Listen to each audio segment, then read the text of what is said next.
नमस्कार, सी न्यूज भारत में आप सभी का एक बार फिर से स्वागत है। यूपी बुलेटिन में इस बुलेटिन में हम बात करेंगे अयोध्या की, जहां मंगलवार को सपा सांसद धर्मेंद्र यादव ने अजीत प्रसाद के समर्थन में गहनाग में आयोजित जनसभा को संबोधित किया। और बात करेंगे जौनपुर की, जहां जौनपुर जिले के शाहगंज नगर पालिका परिसर में नगर पालिका अध्यक्ष रचना सिंह ने सर्वप्रथम राष्ट्रीय झंडे को फहराने के पश्चात उपस्थित लोगों को गणतंत्र दिवस की शुभकामनाएं दी। इन तमाम खबरों पर करेंगे विस्तार से चर्चा। कानपुर में घिमाऊ गांव मंगलवार को संगीत में सुंदरकांड पाठ का आयोजन हुआ। हारमोनियम, ढोलक, तबला आदि वाद्य यंत्रों के साथ भजन गायकों ने संगीत में सुंदरकांड की चौपाइयां प्रस्तुत कर श्रोताओं को भाव विभोर कर दिया। कार्यक्रम के आयोजक घिमाऊ गांव के विपिन तिवारी के यहाँ आचार्य सुबोध तिवारी व सहायक आचार्य प्रशांत मिश्रा, हेमंत मिश्रा, आयुष तिवारी, पवन द्विवेदी आचार्यों संगीत में सुंदरकांड संपन्न हुआ। इस कार्यक्रम में भारी संख्या में भक्तगण मौजूद रहे। कानपुर से सी न्यूज संवाददाता हरेंद्र बहादुर सिंह की रिपोर्ट। जौनपुर जिला के शाहगंज नगर पालिका परिसर में नगर पालिका अध्यक्ष रचना सिंह ने सर्वप्रथम राष्ट्रीय झंडे को फहराने के पश्चात उपस्थित लोगों को गणतंत्र दिवस की शुभकामनाएं दी। इस बीच लोगों को संबोधित करते हुए कहा कि हमारे लिए यह सौभाग्य की बात है कि हम आजाद देश में पैदा हुए। कितने बलिदानियों ने अपना सर्वस्व न्यौछावर करने के बाद हमें यह आजादी उपहार स्वरूप प्रदान की है। इस कारण हमारे यह कर्तव्य बनता है कि हम इस आजादी को अक्षुण्ण रखें। आज हमें इस बात पर विशेष ध्यान देने की आवश्यकता है कि हम जाति पाति, ऊंच नीच जैसी समाज विरोधी सोच को दरकिनार करते हुए देश की उन्नति के लिए कार्य करें।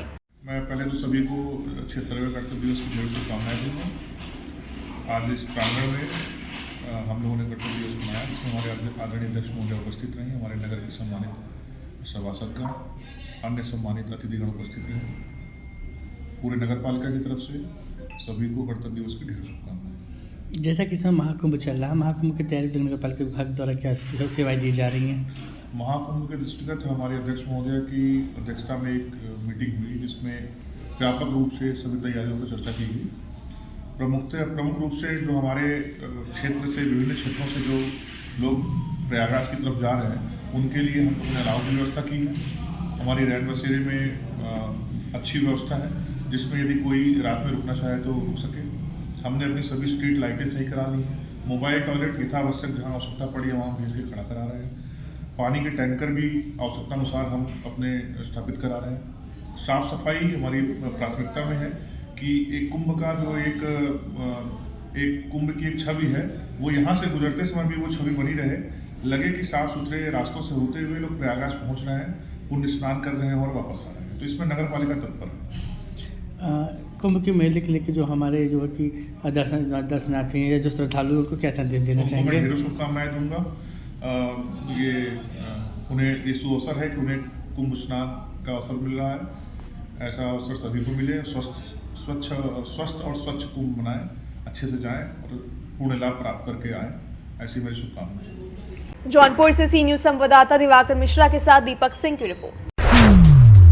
चंदौली में सिंचाई विभाग की जमीन पर निर्माण होने लगा अन्नपूर्णा भवन। सिंचाई विभाग के अधिकारियों को नहीं लग सकी अन्नपूर्णा भवन के निर्माण की सूचना। वहीं सिंचाई विभाग की जमीन पर अन्नपूर्णा भवन निर्माण व अन्नपूर्णा भवन गांव के बाहर बनाए जाने से नाराज ग्रामीणों ने खोला मोर्चा।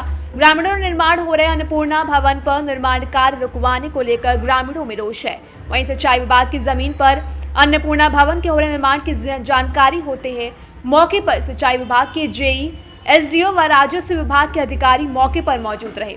सिंचाई विभाग व बंधे की जमीन की हो रही है नापजोखी। वहीं मौके पर मौजूद सिंचाई विभाग के अधिकारी ने सिंचाई विभाग की जमीन पर अन्नपूर्णा भवन के निर्माण के बाबत जांच कर ग्रामीणों को कार्य रुकवाने का आश्वासन दिया। चकिया तहसील के गरला गांव का पूरा मामला बताया जा रहा है।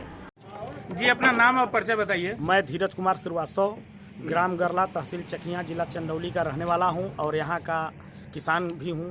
हम लोगों को जानकारी हुआ कि अन्नपूर्णा भवन जो है लतीफ शाह बंधे के अंदर में बनाया जा रहा है, जबकि जहां पे अन्नपूर्णा भवन बन रहा है यहां पे बनाने का कोई औचित्य ही नहीं है, क्योंकि ये बार बार जो है बंधे के बैंक के लिए ज़मीन रखा गया था कि कभी अगर मिट्टी की आवश्यकता पड़े तो इससे बंधे को सुरक्षित किया जा सकेगा।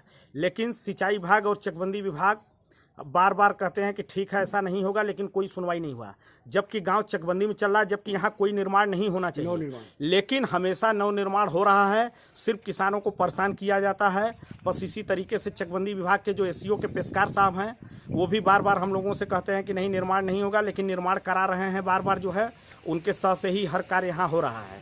लेकिन इन लोगों की वजह से आज हम किसानों को इतना दिक्कत हो रहा है। और जहाँ पे ये अन्नपूर्णा भवन बनाया गया है, यहाँ पे किसी ग्रामीणों को बहुत ही ज़्यादा असुविधा होगी। सुविधा कोई नहीं मिल पाएगा, क्योंकि इतने घने जंगल में है और काफ़ी दूरी पे है। लोग यहाँ पे यहाँ अन्नपूर्णा भवन की कोई सुरक्षा भी नहीं कर पाएगा। अधिकारियों द्वारा ये कहा गया कि नहीं, इस कार्य को हम लोग रुकवा देंगे, बोल दिए हैं, आश्वासन दे दिया जाएगा और प्रधान जो है अपने लेटर पैड पे लिख के देंगे। यही सिलसिला बार बार हर जगह जब जब मैटर फंसता है तो सिंचाई विभाग के अधिकारी जो है बोलते हैं कि नहीं हम प्रधान से लिखित ले लेंगे। बताइए, अगर इसी तरीके से है तो हर जगह निर्माण ये लोग कराने का इन लोगों का आदत बना हुआ है कि निर्माण कराते चलो और प्रधान से प्रमाणित कराते चलो। सिंचाई विभाग के दोनों मध्य से काम कार्य किया जा रहा था, तो चकबंदी जब जिस ग्राम सभा में लगा उसमें निर्माण तो होना नहीं चाहिए, क्योंकि आम पब्लिक को परेशान किया जा रहा है। ग्राम प्रधान द्वारा घोटाले में एकदम भक्त भागी हैं, इनको भक्त के बने हुए हैं लोग, और निर्माण कोई नहीं होना चाहिए। और सिंचाई विभाग का जो भी कार्य है, सिंचाई विभाग के ज़मीन में नहीं होना चाहिए। कोई एनओसी ना लिखित है ना प्राप्त है। और यहाँ पे ये अन्नपूर्णा शाला देखिए बनाया जा रहा है, जो कि ये ग्राम सभा से काफ़ी दूर है, लगभग लोगों को मशक्कत करना पड़ेगा। और यहाँ पे एरिया ऐसा है कि यहाँ चोरी चमारी कभी भी होती रहती है। और हम लोगों ने आपत्ति डाला तो इस पर सिंचाई विभाग को पता ही नहीं है कि हमारी ज़मीन कहाँ कितनी है। इस डैम की चौड़ाई लंबाई उनको पता ही नहीं है, आला अधिकारियों को, कि क्या है। वो बस 4 मीटर की बंदी है, 4 मीटर की बंदी है। 4 मीटर के बाद ग्राम सभा की ज़मीन है, तो हमारे ग्राम सभा में को सुपुर्द किया जाए। हम लोग ग्राम सभा में लोगों को बांध पे बसने के लिए ज़मीन दिया जाए, जो ग्रामीणों के हित में हो। ये आज तक रोकते रोकते तो काम यहाँ तक चला गया और सिंचाई विभाग की ज़मीन पे ये बन रहा है। और जो कि ग्राम सभा में भी अगर है तो ये चकबंदी लेखपाल द्वारा ये नवनिर्माण रोक देना चाहिए ना। और जो एरिया है ये पीतपुर और बूढ़ क्षेत्र दोनों है। ये ग्राम सभा दूसरा है और ये गरला का अन्नपूर्णा शाला ये ला करके दूसरी ग्राम सभा में बनाया जा रहा है। चंदौली से सी न्यूज़ संवाददाता मधुप श्रीवास्तव की रिपोर्ट। जनपद फतेहपुर तहसील खागा के सर्किट हाउस में जम्मू कठुआ के डीआईजी डॉक्टर सुभाष चंद्र के आगमन पर साइबर जर्नलिस्ट एसोसिएशन के प्रदेश अध्यक्ष शहनशाह आब्दी, राष्ट्रीय महासचिव शिबू खान, जिला प्रवक्ता प्रदीप कुमार, छात्र संघ अध्यक्ष Taqi Abdi, student union president Tagore public school Prayagraj, press कॉर काउंसिल के राष्ट्रीय महासचिव संजय पटेल, महेश चौधरी, अनिल कुमार विश्वकर्मा, नयन सिंह ने फूलमाला पहनाकर श्रीमद् भागवत गीता भेंट की। वहीं दूसरी ओर बहेरा सादात के आब्दी फिलिंग स्टेशन के ओनर मुश्ताक आब्दी, इश्तियाक आब्दी, मुहाफिज आब्दी, मोहम्मद अब्बास, जैगम हुसैन, पूर्व प्रधान ताज आब्दी ने फूलमाला पहनाकर स्वागत किया। इस मौके पर थाना सुल्तानपुर घोष के अध्यक्ष राजेंद्र कुमार त्रिपाठी मौजूद रहे। आइए सुनते हैं इस विषय में साइबर जर्नलिस्ट एसोसिएशन के प्रदेश अध्यक्ष शहनशाह आब्दी ने क्या कुछ कहा है। मैं शहनशाह आब्दी साइबर जर्नलिस्ट एसोसिएशन का प्रदेश अध्यक्ष हूँ। जैसा कि अभी देख रहे थे कि यहाँ डाक हमले में सीआरपीएफ के एक हेड मेन जवान का जो है स्वागत सम्मान मीडिया द्वारा हो रहा है। कौन है, कहाँ जा रहे थे, क्या प्रकरण? ये हम लोगों के मैसेज प्राप्त हुआ रात में, जिसमें बताया गया कि ये सीआरपीएफ जम्मू कठुआ से जो है डॉक्टर सुभाष चंद्र डीआईजी साहब का हमारे जनपद के तहसील खागा में आगमन हो रहा है। उसी सूचना पर हम सारे मीडिया कर्मी यहाँ पर आए हुए हैं और आकर उनका फूल माला पहनाकर स्वागत किया गया है। आप उनसे मिलकर कैसा महसूस कर? अच्छा लगा मिलकर। उन्होंने जानकारी दी कि हम आए हैं यहाँ पर, सभी दूर से चल कर आए हैं। खागा में मुझे रुकेंगे वो, और हम लोगों ने यहाँ डाक बंगले में उनका फूल माला पहनाकर स्वागत कर दिया है। इसके बाद हो सकता है मुलाकात होगी। फतेहपुर से सी न्यूज़ संवाददाता शहनशाह आब्दी की रिपोर्ट। मैक्स सुपर हॉस्पिटल ने बहराइच में अपनी ओपीडी सेवाओं का आगाज किया। बहराइच में छाया मैटरनिटी सेंटर और होप हॉस्पिटल में शुरू होगी ओपीडी। बहराइच के लोगों को सर्जिकल, एनोकोलॉजी और कार्डियोथेरेसिस चिकित्सक की मिलेगी सलाह। भारत में बढ़ती जानलेवा बीमारी कैंसर और दिल की बीमारी वाले मरीजों को अनुभवी चिकित्सकों की देखभाल में इलाज मिलेगा। बहराइच में ओपीडी महीने के चौथे शनिवार को छाया मैटरनिटी पर 11 से 1 बजे तक और होप हॉस्पिटल में 1 बजे से 3 बजे तक चलेगी। यह जानकारी doctor Shashank Chaudhary, cancer surgeon ने प्रेस वार्ता में दी है। मेन जो कैंसर हम लोग बहुत दिखते हैं वो है गॉल ब्लैडर कैंसर, जो कि एक तरीके से जो कैंसर है जो पता चलता नहीं है कि कब पेशेंट हमारे पास जनरली जो है 70-80% पेशेंट स्टेज 4 में आता है।